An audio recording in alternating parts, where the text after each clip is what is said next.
From the 1st of October 2025, the StreetWorks UK protocol comes into place for all streetworks operating under immediate urgent, immediate emergency, minor, standard, major works when the permit or notice is only required due to traffic management purposes or equivalent notice periods for works on private land.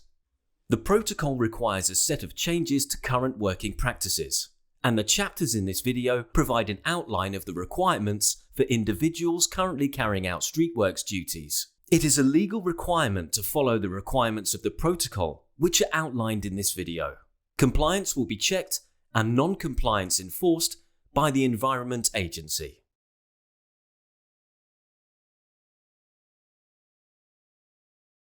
This video will guide you through the StreetWorks UK Waste Classification Protocol process. In this first chapter, we will be focusing on how to determine if your work activity is within scope and how to complete the desktop risk assessment effectively.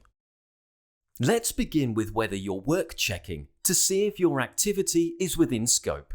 Work is considered within scope if you're operating under any of the following highway permits: immediate urgent, immediate emergency, minor, standard, major works, but only when the permit or notice is required due to traffic management.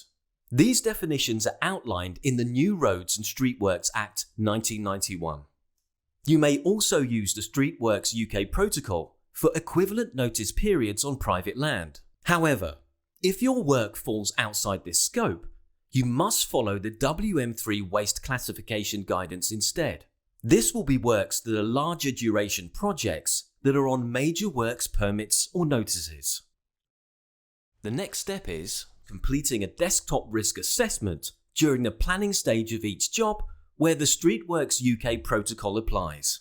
The time to complete the desktop risk assessment should be at the raising of the permit or notice stage. The goal is to assess whether there is a low, medium, or high probability that excavated waste will be classified as hazardous or not. You can download the official template from the StreetWorks UK website, or you may be asked to use an equivalent version created by your organisation, which could be a paper or electronic version. The key is to ensure that whatever you use that is the same question set as the StreetWorks UK risk assessment.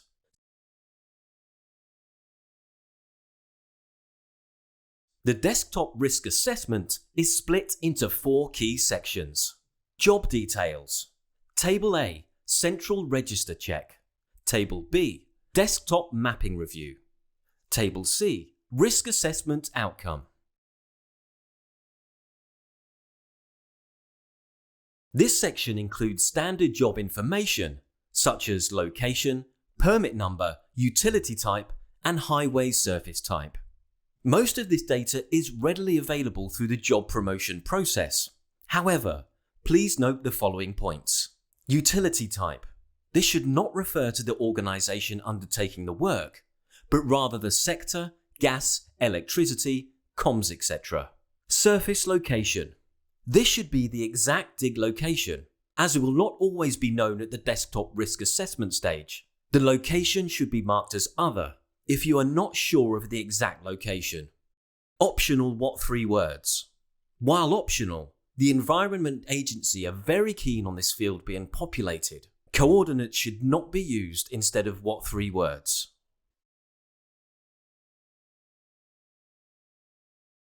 Table A checks whether previous StreetWorks UK waste sampling has occurred within 50 metres of your site. For this, you will need to log into Street Manager using your organisation's account and search the location.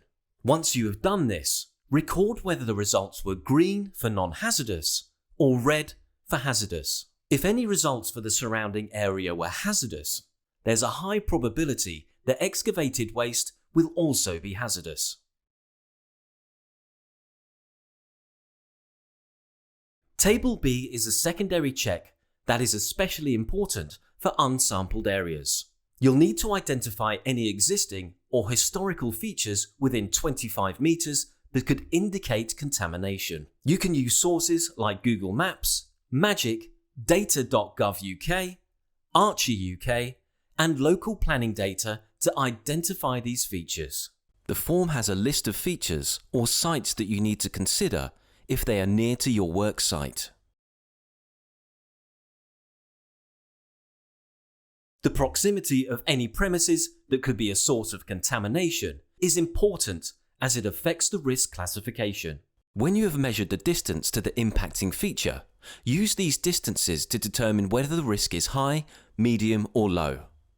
It's important if you are taking measurements to measure the distance from the edge of the premises that could be a source of contamination, not from the center point.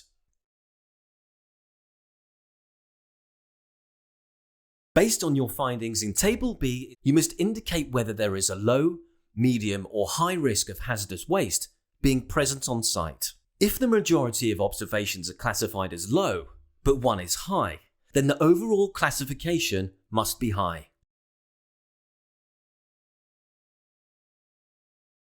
Finally, ensure that a copy of each completed desktop risk assessment is retained for audit purposes. As a minimum, records should be kept for 3 years, in line with your organization's document and record control arrangements.